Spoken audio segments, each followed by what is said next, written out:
ગોકુળિયાની ગલીએ ગલીએ, ગોકુળિયાની ગલીએ ગલીએ, ગોકુળિયાની ગલીએ ગલીએ, ગુણ ગોવિંદના ગાશું, સાચા સંબંધી રે ગોકુળ ક્યારે જાશું.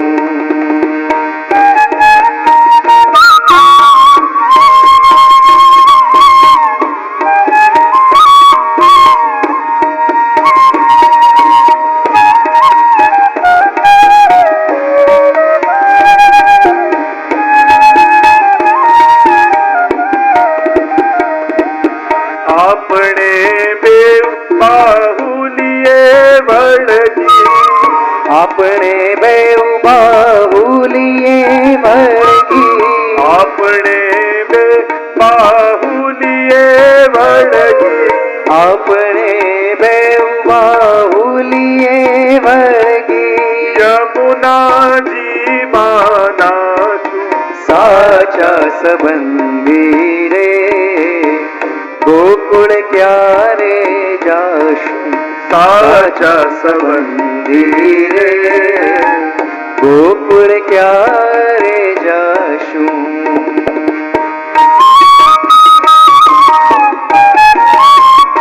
જય હો.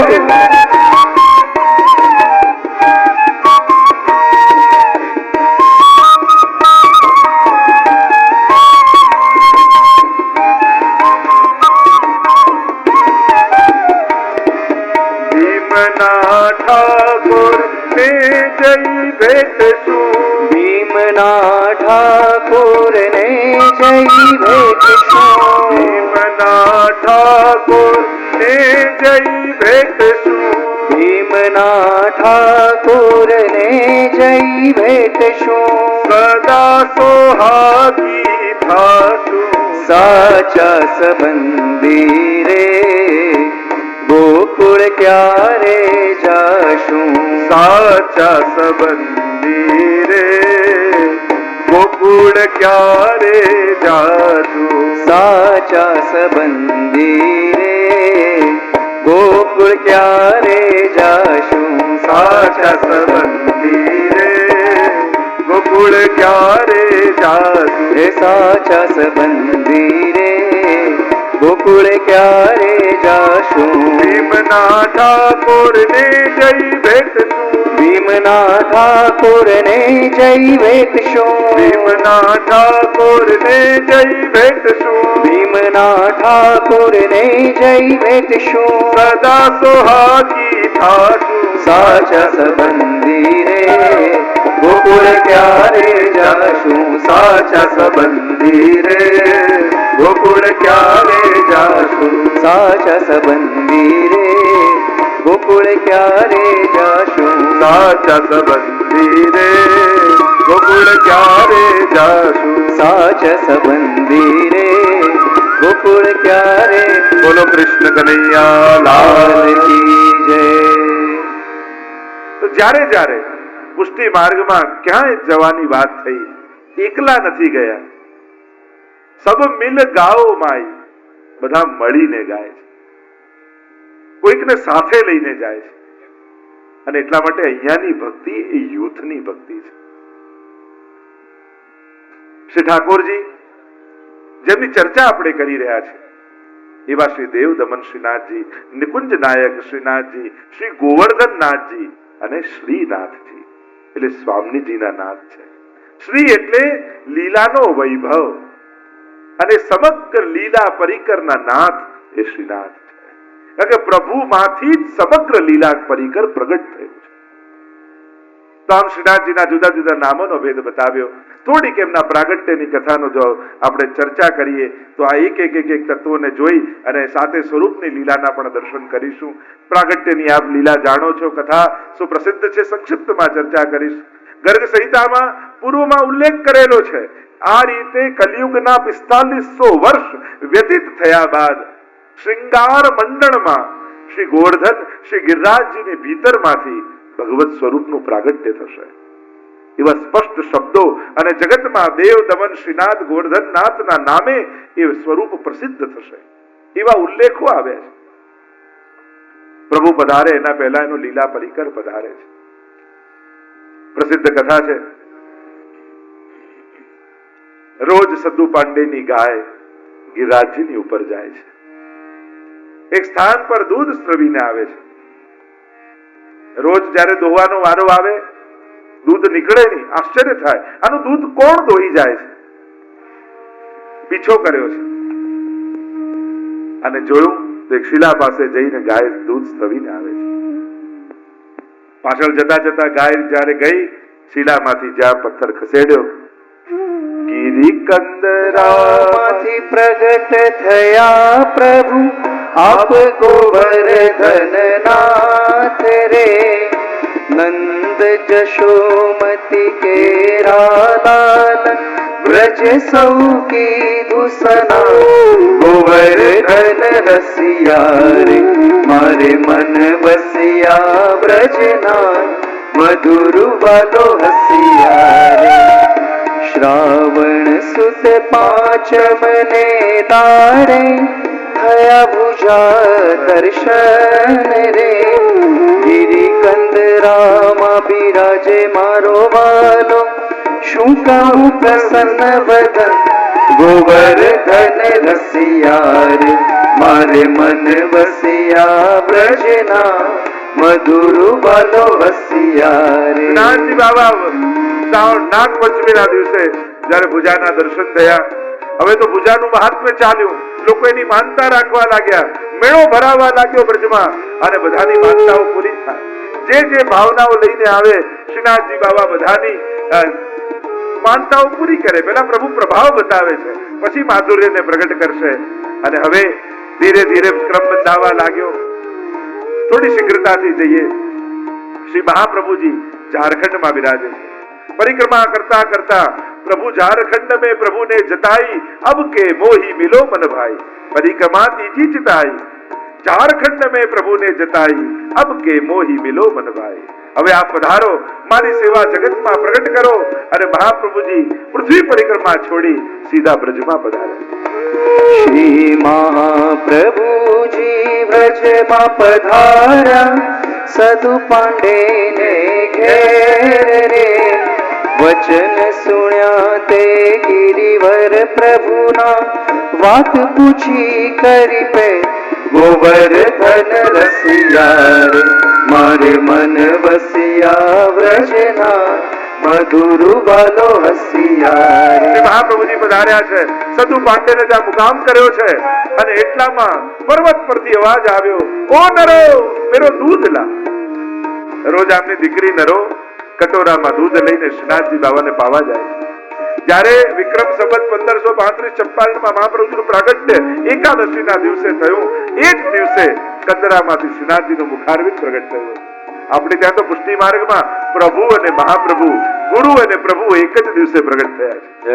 બંનેનું મુખારવિંદ જેને સંકેત કર્યો, આ વલ્લભનું સ્વરૂપ બીજું કાંઈ નથી, મહારાજ મુખારવિંદનું સ્વરૂપ છે. અને અહીંયા મહાપ્રભુજી પ્રગટ્યા ત્યાં મુખારવિંદનું પ્રાગટ્ય થયું. નરો ઉપર કૃપા શ્રીનાથજીની થઈ છે. આજ્ઞા કરી છે, તું રોજ કટોરો ભરીને મારા માટે દૂધ લાવ. અને રોજ લઈ જાય, શ્રીનાથજી બાબાને પાય. ને મહાપ્રભુજી પણ, શ્રી ઠાકોરજી પણ ખૂબ પ્રસન્નતાથી આરોગે.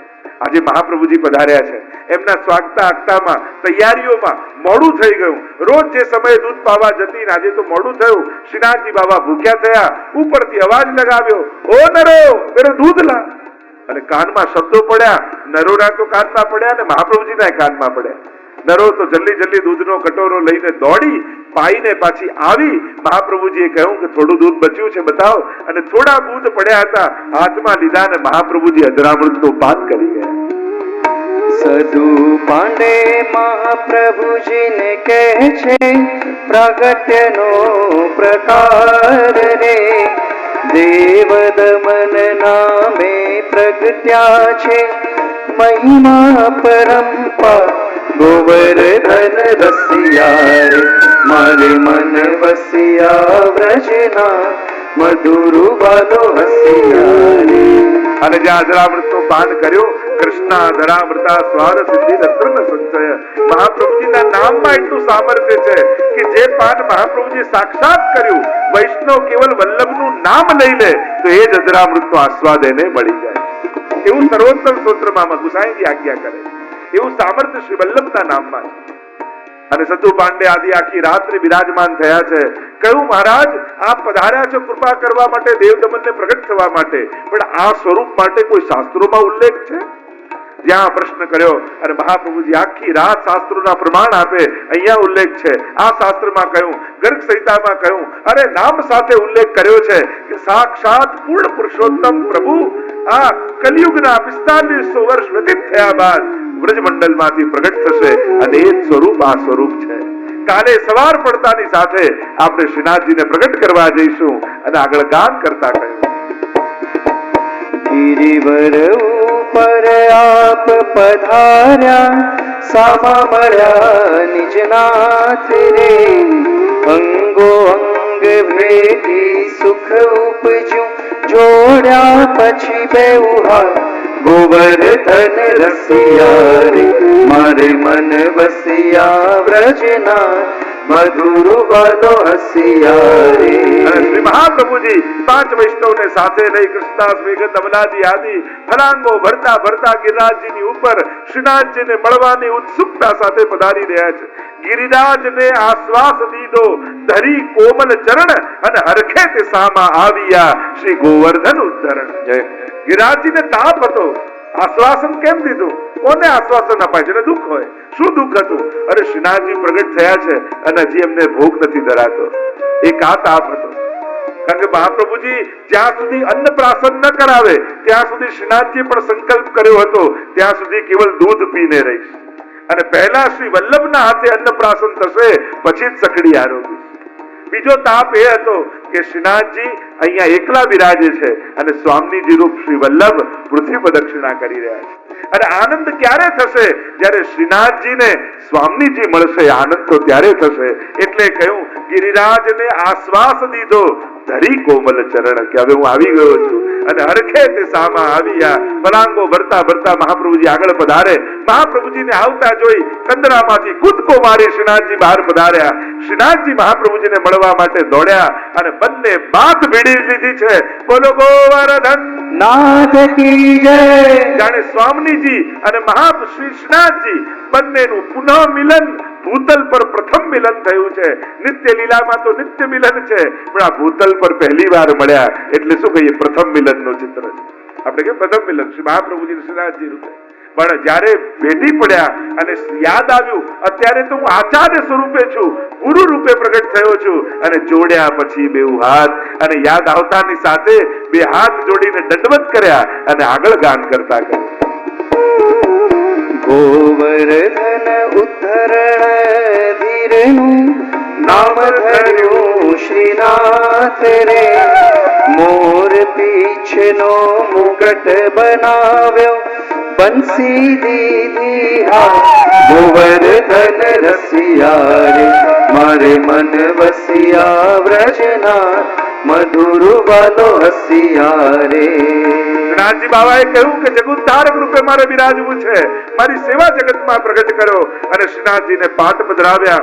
એક ઘાસના દિવાલો કરી વાંસ સાથે બાંધ્યા. નાનકડું મંદિર તૈયાર કર્યું. મંદિર કરીને હવે તો સેવા માર્ગ પ્રગટ કરવો છે. ક્યાંથી લાવવું? કોરી ધોતી પડી હતી, કોરી ધોતી લઈને શ્રીનાથજી બાબાને ધોતી ઉપરના ધરાવ્યા. અરે શિંગાર શું કરું? એક પેટો પડ્યો હતો એની પાક કરી દીધી.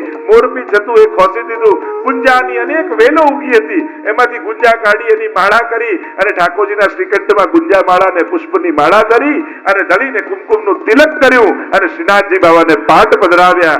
અને એ પાટનો દિવસ આપણે ત્યાં મહાવત સાતમ, અક્ષય તૃતીયા આદિના દિવસો જે પાટોત્સવ આપણે માનીએ છીએ, તો શ્રીનાથજી બાબા બિરાજમાન થયા પાટે અને આગળ વર્ણન કરતા ભગવતી. આઠ બેસાડીને ભોગ ધરાવ્યો, ત્યાંથી પધાર્યા પરે. નિજ જન મન આનંદ વધાર્યો, દૂર કીધા તનતા ગોવર્ધન રસિયા રે મારે મન વસિયા વ્રજના મધુર વાલો હસિયા રે મારે મન વસિયા વ્રજના મધુર વાલો હસિયા રે મારે મન વસિયા વ્રજના મધુર વાલો હસિયા રે. અને આમ શ્રીનાથજી બાબા પાઠ બિરાજે. કુમનદાસજી શરણે આવ્યા, રામદાસજી શરણે આવ્યા. શ્રીનાથજી ચરિત્ર તો ઘણું લાંબુ, ઘણી બધા વિસ્તારની અનેકવિધ પ્રકારની કથાઓ છે, પણ છેક ગિરિરાજજી ઉપરથી મેવાડ શ્રીનાથજી પધાર્યા છે. આખો એનો ઇતિહાસ આજે પણ આપણા આચાર્યોએ સુવર્ણ અક્ષરે અંકિત કર્યો છે. આપણા ઠાકોરજીઓ સ્થાપિત નથી હોતા, એ ચાલતા ફરતા હોય છે. સ્વરૂપ છે ને, અહીંયા તમે જુઓ દરેક ભગવત સ્વરૂપો ક્યાંકથી પધાર્યા, ક્યાંક બિરાજ્યા. આપણે ત્યાં સ્થાપના નથી, આપણે તો ચલિત સ્વરૂપો છે બધા. અને આમ કુમનદાસ આવ્યા શરણે, રામદાસજીને સેવા સોંપી છે. અનેક પ્રકારની કથાઓ પહેલા કીર્તનિયા રૂપે કુમનદાસજી આવ્યા, શરણે લીધા, કીર્તન કરવાની સેવા સોંપી. અનેક પ્રકારના પ્રસંગો છે. જેવી લીલા સારસ્વત કલ્પમાં ઠાકોરજી વ્રજભક્તો સાથે કરી, એવી જ લીલા શ્રીનાથજી બાબાએ વ્રજવાસીઓ સાથે લીલા કરી.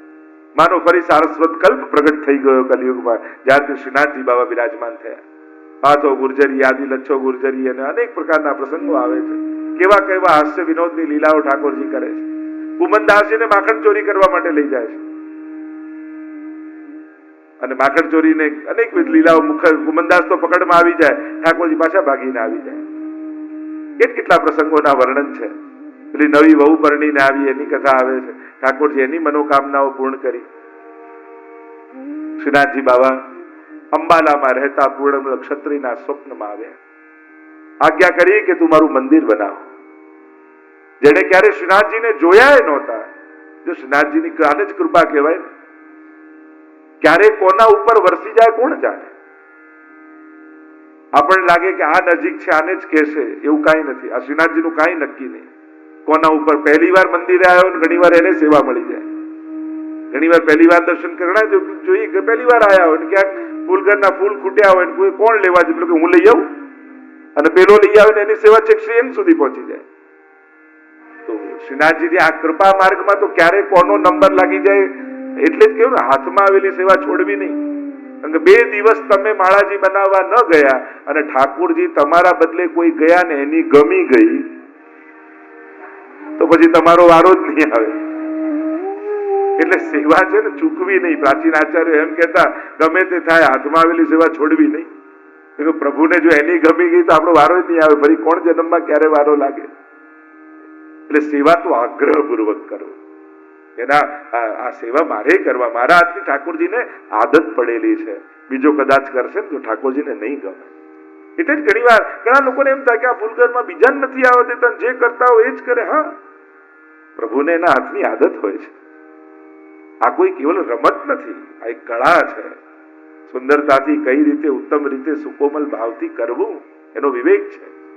કારણ કે જે હાથને ઠાકોરજી ઓળખતા હોય ને એના હાથનું જ સ્વીકારે. નાના બાળક છે ને, અજાણ્યો આવીને કોઈ આપે ચોકલેટ, લે, ભલે ગમે તેટલી ભાવતી હોય, પેલો કે ના ના હું ના લઉં, પેલો કે ના લઈ લે, તો લે જ નહીં. બાળક માટે ચોકલેટ કરતા પણ હાથ વધારે મહત્વનો હોય છે. એમ ઠાકોરજી માટે પણ વસ્તુ કરતા હાથ વધારે મહત્વનો હોય છે. કોણે ધર્યું છે, કોના હાથનું, આને ઓળખું. એકદમ અજાણ્યાથી પ્રભુને સંકોચ થઈ જાય. કુમનદાસની વાર્તા નથી આવતું, કુમનદાસ સાથે વાત કરતા માનસિંહ આવ્યા, એકદમથી છુપાઈ ગયા વૃક્ષની. અજાણ્યાને જોઈને પ્રભુને સંકોચ થાય છે. પ્રભુ તો જેની જોડે વાત કરતા હોય એની સાથે કરે. તો સુકોમલતાનો આપણે ત્યાં ભાવ છે. આપણે ત્યાં પેલું યજ્ઞ જેવું નથી કે 4 આહુતિ તમે આપી, લાવો 2 હું હોમી દઉં. સેવામાં તો સ્નેહ છે. પહેલા એના આત્મીય થવું પડે, પહેલા એના થવું પડે, પછી એ આપણી સેવા સ્વીકારે. તમારા જ મનમાં શિથિલતા હશે તો સેવા છૂટી જશે. આગ્રહ હશે તો અનુગ્રહ જલ્દી થશે. અનુગ્રહ માટે આગ્રહ હોવો જરૂરી છે, જેટલો આગ્રહ. હા, અઠાગ્રહ કે અત્યાગ્રહ નથી હોતો, પણ સ્નેહ સાથેનો આગ્રહ હોય છે. મારા વગર એને નહીં ગમે. આપણને એમ થાય કે ઠાકોરજી વગર મને નથી ગમતું, એમ ઠાકોરજીમાં હોય એ આપણા વગર એને નથી ગમતું. તમે કેટલો સ્નેહ કરો છો એ તમે જાણો છો, પણ ઠાકોરજી તમને કેટલો પ્રેમ કરે છે એ તો આપણે કલ્પના નથી કરી શકતા. પ્રભુને વૈષ્ણવ પ્રત્યે કેટલી લાગણી ને કેટલો અનુગ્રહ હોય છે એની તો આપણે કલ્પના નથી આવતી. એટલે તમે તો તમારો પ્રેમ વિચાર, મારું મન લાગ્યું ન લાગ્યું, આ લાગ્યું, એ બધી ગૌણ વાત છે. તમે ઠાકોરજીને ગમો છો એ મેઇન વાત છે. મુખ્ય વાત એ છે એને તમારા હાથનું ગમે. ઘણા લોકો પૂછે અમે સેવા કરી પ્રભુને ગમતી તો હશે ને, એટલે જ કરી શકો છો. જો ગમતી ન હોત તો ક્યારની છોડાઈ દીધી હોત. આપણું સ્વીકારે છે ને એ જ સાબિતી છે કે આપણી સેવા એને રૂચે છે. મહત્વ શું છે? તમારી પ્રક્રિયા એ વ્રજ ભક્તોની ક્રિયા છે. પૂતનાનો પ્રસંગ જુઓ. પૂતનાનો ભાવ બહુ દુષ્ભાવ હતો, દુર્ભાવ હતો, મારવા માટે આવેલી, પણ એની ક્રિયા માં જેવી.